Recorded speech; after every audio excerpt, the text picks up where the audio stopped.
They say a father is a daughter's first love, her protector against the world's sharp edges. But what happens when the person holding the knife is the man she married? I stood there, rain soaking through my coat, staring at a scene that would haunt me until my dying breath. My little girl, humbled and broken on the wet pavement. Before I tell you exactly what I did to the people who hurt her, I need you to understand something. This isn't just a story about anger. It is a story about justice. If you are watching this from the comfort of your home or listening on your way to work, I want you to take a moment. Hit that like button if you believe family is sacred. Share this with someone who needs to know that evil does not win in the end. And please tell me in the comments where you are joining us from today. I read every single one. If you haven't already, subscribe to the channel. We are building a community here that stands for truth, and I want you to be part of it. My name is Clint. For 30 years, I worked in logistics in Bristol. I kept my head down, saved my money, and poured every ounce of love I had into my only child, Daisy. She was the light of my life, especially after her mother passed. Daisy was kind, perhaps too kind for a world that eats soft hearts for breakfast. When she met Grayson, I thought she had found her fairy tale. He was charming, wealthy, and came from the prominent Sterling family. But fairy tales are just warnings disguised as dreams. The beginning was perfect, orchestrated to be flawless. Grayson was a solicitor, sharp-suited and silver-tongued. He brought Daisy flowers every Friday. He opened doors. He spoke to me with a respectful nod, calling me sir with just the right amount of deference. I wanted to believe it. I wanted to believe that my Daisy, with her wild curls and paint-stained fingers, she was an artist, had found someone who would cherish her. Looking back, the signs were there, small and insidious, like cracks in a dam. It was the way he would gently correct her pronunciation in public. The way he would suggest she change her dress because the one she wore was a bit too loud for his family's taste. Daisy would just smile, that accommodating, sweet smile, and go change. She loved him. She was blinded by the brilliance of the life he promised her. The first time I felt a true coldness in my gut was at the engagement dinner. Grayson's mother, Beatrice, a woman who wore pearls like armor, looked at my rough, working man hands and offered me a fork with a pitying smile, explaining which one was for the salad. It wasn't the fork that bothered me.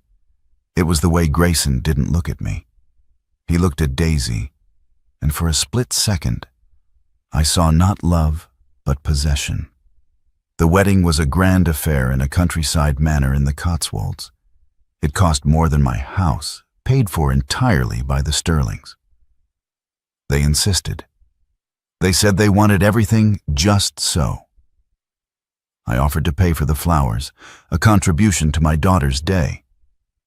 But Beatrice waved her hand dismissively, saying they had a specific florist who only worked with high budgets. I walked Daisy down the aisle. She looked like an angel, but her hand was trembling on my arm. "Are you happy, darling?" I whispered. She looked at Grayson waiting at the altar, and the tremble stopped. "I am, Dad. He's going to take care of me." That phrase stuck in my throat. Take care of her. It implies she couldn't take care of herself. I handed her over, and as Grayson took her hand, he didn't nod at me. He just turned his back, effectively blocking me from her view. It was symbolic, though I didn't realize how literal it would become. The reception was a blur of champagne and speeches where Grayson talked about how he had refined Daisy. The first year of marriage is supposed to be the honeymoon phase. For Daisy, it was the beginning of an erasure. Slowly, she stopped painting.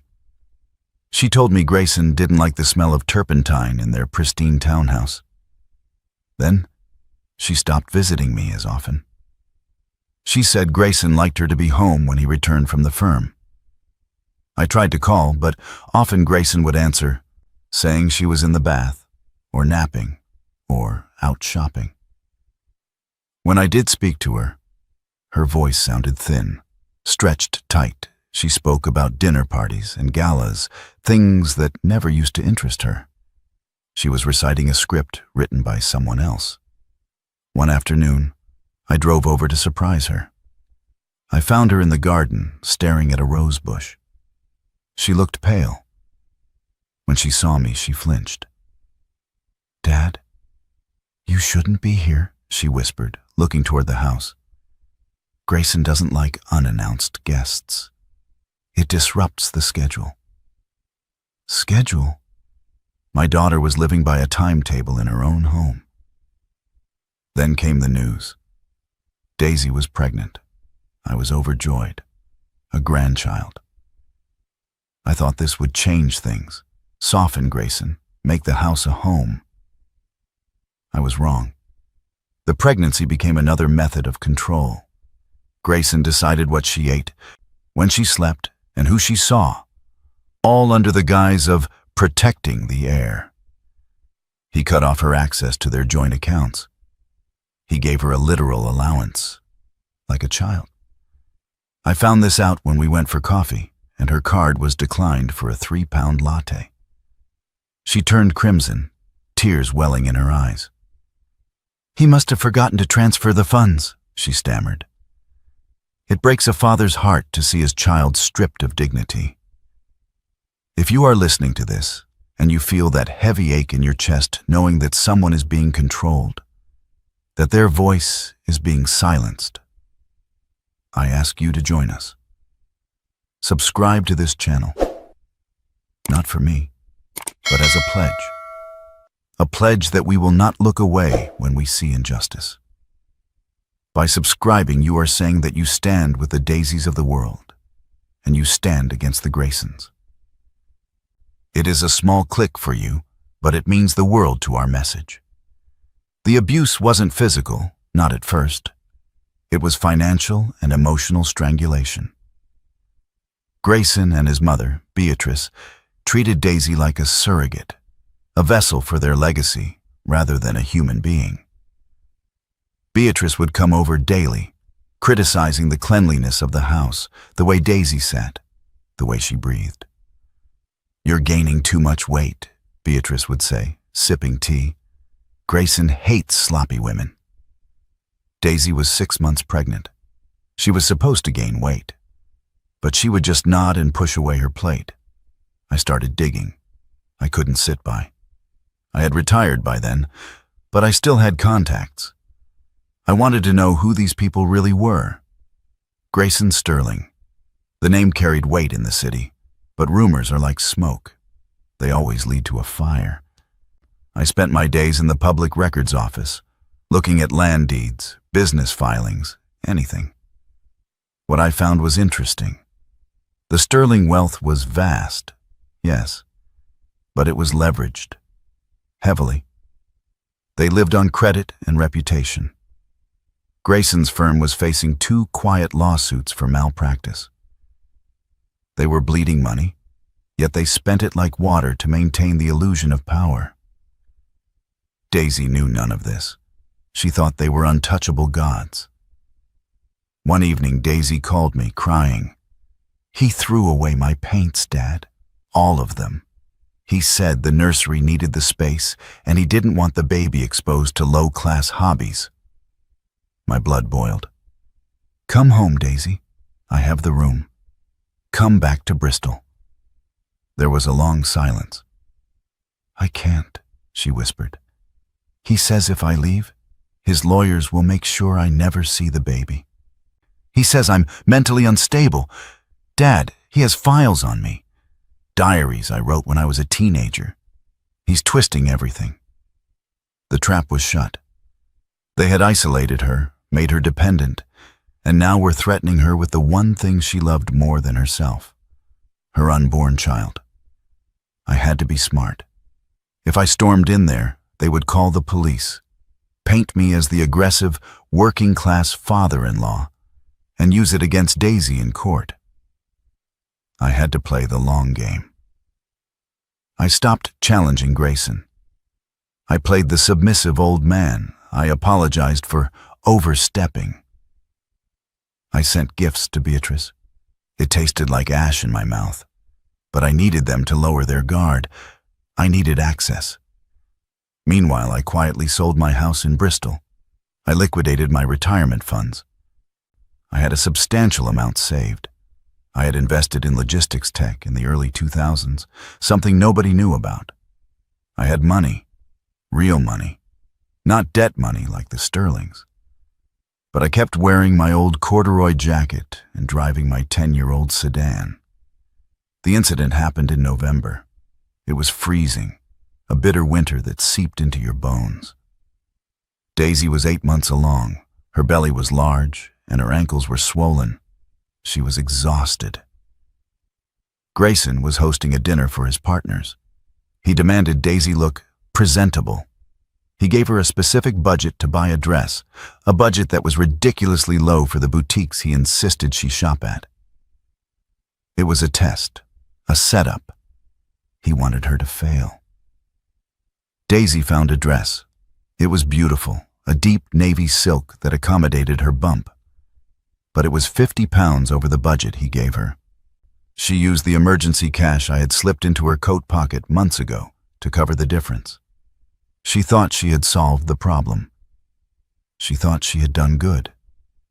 The dinner began well enough. I wasn't invited, of course. I was parked down the street watching the house. I had a bad feeling. I had been doing that a lot lately. Just watching, waiting. According to what Daisy told me later, Grayson complimented her appearance in front of the guests. He played the doting husband. But the moment the last guest left, the mask fell. He asked for the receipt. When he saw the price, he didn't yell. That was the terrifying part about Grayson. He rarely raised his voice. He just went cold. "You stole from me," he said. Daisy tried to explain she used her own money, my money, for the difference. "So you're taking handouts from your father now? You're making me look like I can't provide?" His ego was a fragile, dangerous thing. He threw the receipt into the fire. Beatrice was there, staying in the guest suite. She didn't defend Daisy. She laughed. A dry, cruel sound. "She needs to learn the value of a pound, Grayson. She's been spoiled." Spoiled? My daughter who worked 2 jobs through university? My daughter who was carrying their lineage? Grayson looked at Daisy with disgust. "The dress goes. And since you can't follow simple instructions, you need a reminder of your place." He demanded she take the dress off, right there in the living room. Humiliation was his favorite weapon. Daisy refused. She tried to walk away, to go upstairs. Grayson grabbed her arm, not hard enough to leave a bruise, but hard enough to stop her. "You will learn respect," he hissed.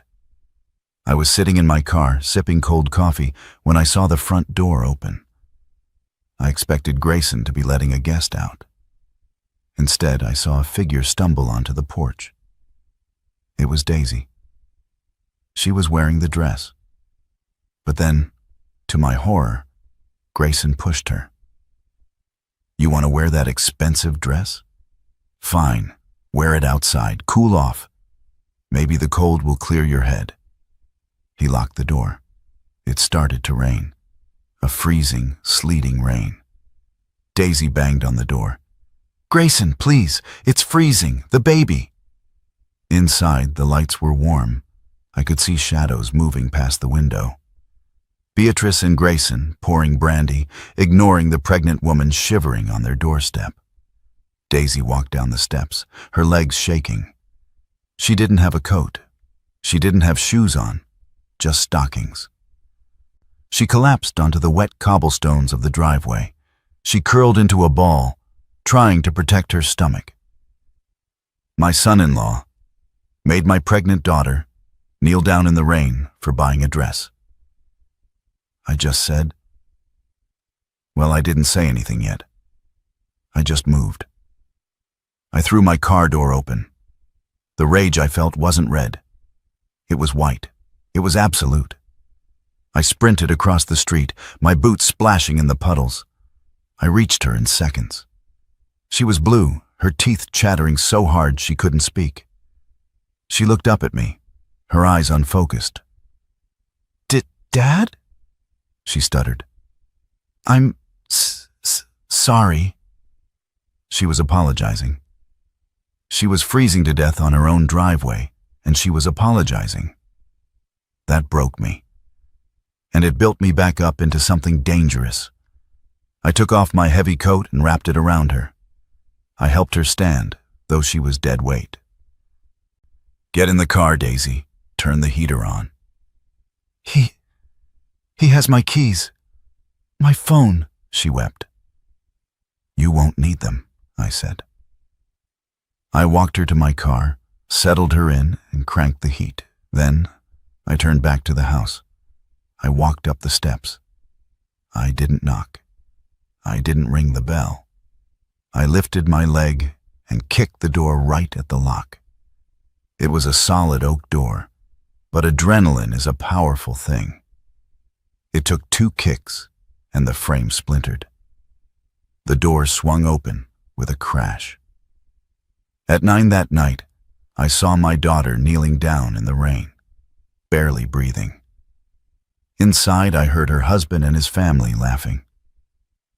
I lifted her up, kicked the door open, and said 5 words they would never forget. Grayson dropped his glass. Beatrice screamed, clutching her pearls. They stared at me, soaked, muddy, and looking like a demon from the old world. What do you think you're doing? Grayson shouted, trying to regain his composure. I'll have you arrested for breaking and entering. I walked right up to him. I was inches from his face. I saw the fear flicker in his eyes. You have lost everything today, I said. Those were the words. Get out, Grayson sneered, though his voice wavered. Take your trash daughter and get out. Oh, I'm taking her, I said calmly. And I'm taking this too. I grabbed the expensive vase from the hallway table, a Ming Dynasty replica Beatrice loved, and smashed it on the floor. You're insane, Beatrice shrieked. I'm a father, I corrected, and you have made a grave miscalculation. I turned and walked out. I got in the car with Daisy. We drove away.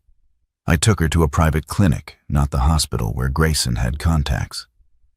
We made sure the baby was okay. He was fine. A fighter. The next morning, the war began. Grayson filed a police report for the door. He tried to file for emergency custody of the unborn child, citing Daisy's instability. He thought he was winning. But remember those weeks I spent digging? Remember the liquidity I raised? I didn't just find out Grayson was in debt. I found out who held his debt. His mortgage wasn't with a bank anymore. It had been sold to a private equity firm for distressed assets. A firm called Archon Holdings. 2 weeks ago, Archon Holdings had been acquired by a silent investor. Me. 3 days after the rain incident, Grayson walked into his office to find his partners waiting for him. They had received a dossier, evidence of the embezzlement Grayson had been using to cover his personal debts. The evidence I had gathered. He was fired on the spot. But the real blow came at noon. He went home to the townhouse, the symbol of his status. He found the locks changed. A bailiff was standing outside. What is this? Grayson demanded. This is my house. Actually, the bailiff said, checking his clipboard. The property has been foreclosed by the lien holder due to breach of contract and failure to maintain insurance. I have insurance, Grayson yelled. He didn't. I knew he had let the policy lapse to pay for the wedding. It was a clause in the mortgage contract. Immediate foreclosure upon lapse. Grayson called the holding company. He demanded to speak to the owner. He was put through. "Mr. Sterling," I said, putting the phone on speaker so Daisy could hear. We were sitting in my new rental, a warm, safe cottage in the countryside. "Who is this?" Grayson asked. "It's Clint," I said. Silence. Absolute terrified silence. You own the note?" "I own the note. I own the debt. And I own the evidence of your fraud," I said. "And because I am a generous man, I am giving you a choice. Sign full custody over to Daisy, renounce your parental rights, and leave the country. Or I give the file to the Crown Prosecution Service." Grayson signed. He had no choice. He was a bully, and bullies are cowards when the power dynamic shifts. He fled to Spain to avoid prosecution for the embezzlement, leaving Beatrice destitute. She had to move into a council flat in Luton. Daisy gave birth to a healthy baby boy, Leo. He has my eyes and her gentle spirit. We live quietly now. Daisy has started painting again. Her art is different. Darker, perhaps, but stronger. She is healing. We never heard from Grayson again. He is a ghost, a bad memory washed away by the rain. As I hold my grandson, I think about that night. I think about the choice between silence and action. It's easy to look away. It's easy to say, "It's not my business." But family is business. Love is a verb. It requires action. If this story moved you, if you felt the cold rain and the warmth of justice, please, I ask you one last time, subscribe. Share this story, not for the algorithm, but because somewhere out there, another Daisy is waiting for someone to kick down the door. Be that person. Be the one who acts. Thank you for listening.